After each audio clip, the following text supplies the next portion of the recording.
Ok, l'agrotourisme fait actuellement face à une menace très grave, à savoir le changement climatique, plus précisément la sécheresse. Qu'en est-il en Espagne? Y a-t-il une stratégie pour contrer cette menace? C'est très. La sécheresse, c'est un problème énorme pour l'agriculture. C'est pas qu'il n'y a moins de pluviométrie, mais c'est surtout qu'il ne pleut pas régulièrement. Donc, c'est un problème, je dirais, sans solution.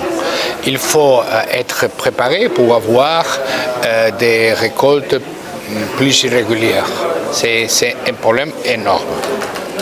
Et donc, je ne sais pas qu'il y a trop de solutions. Donc, il y a un grand débat à propos de cette question en Espagne.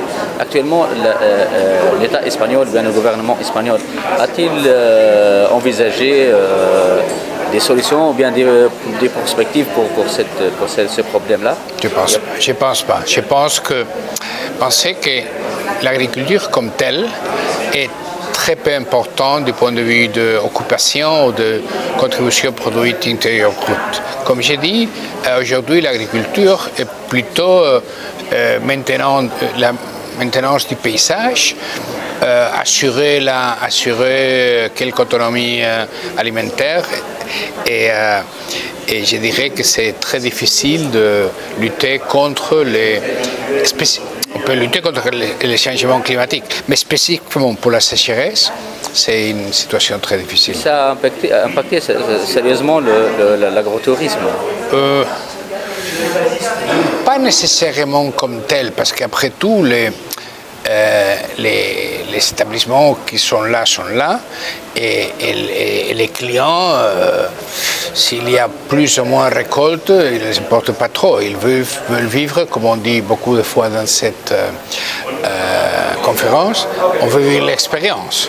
Et donc, c'est pas comme tel important pour l'agrotourisme.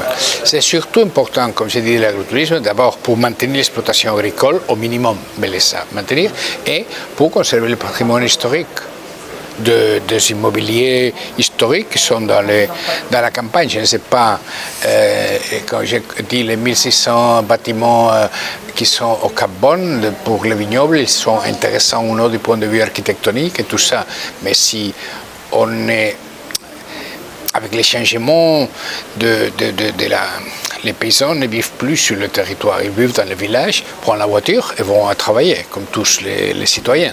Donc, je ne sais pas, en Espagne, il y a beaucoup de résidents ruraux ou d'établissements qui étaient industriels qui ne s'utilisent pas. Ça, c'est une façon de les conserver. Certainement, vous êtes au courant de ce qu'on appelle les sur-tourismes en Espagne actuellement, notamment à Barcelone. Pardon, la question? Sur-tourisme, c'est-à-dire le grand nombre de touristes qui existent actuellement. Oui, à mais Barcelone. Ça existe. C'est une situation très, comme les Américains disaient, de catch-22. On veut être fameux et attractif. Mais si on réussit, on devient trop fameux et trop attractif. Si vous pensez à une ville, pour moi l'exemple c'est Venise. Venise a disparu comme une ville des Italiens et c'est devenu un parc thématique. Barcelone c'est plus grand, donc il y a des mouvements très forts pour limiter le nombre de touristes. Mais ici c'est un bon exemple.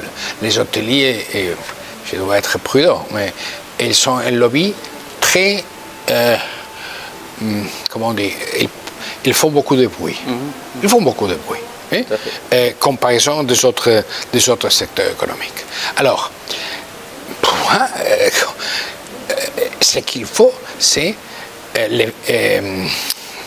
gérer l'offre et la demande par les prix. Et la façon qu'il y a moins de demande, c'est monter les prix, mais pas seulement pour les poches des hôteliers, mais ayant une taxe touristique dissuasoire. Au moins doute, si on veut pernocter à Barcelone, ça coûte 25 € de taxe touristique par dire. Et immédiatement, il va descendre le numéro parce que les lois économiques, ce ne sont pas des lois normatives, ce sont des descriptions de la nature. Et la nature, nous savons que si les prix montent, la demande passe. Et la même chose avec les tourismes de, par exemple, la Minorque. Il doit être beaucoup plus cher, aller et moins doute. Et bon, c'est la seule façon. La Minorque, je connais mieux du point de vue touristique. On a poussé beaucoup pour maintenir des plages vierges, Mais dans une plage, il y a place pour 500 personnes. Donc, ce qu'il y a à Minorque, ce sont de feux verts et rouges. Et malheureusement, pour aller à Turqueta, à 7 h du matin, c'est déjà la rouge. Oh, on ne peut pas. Bon, il y a la place pour 500 personnes parce que les mètres carrés par serviette, c'est ça. Il faut gérer vraiment les numéros.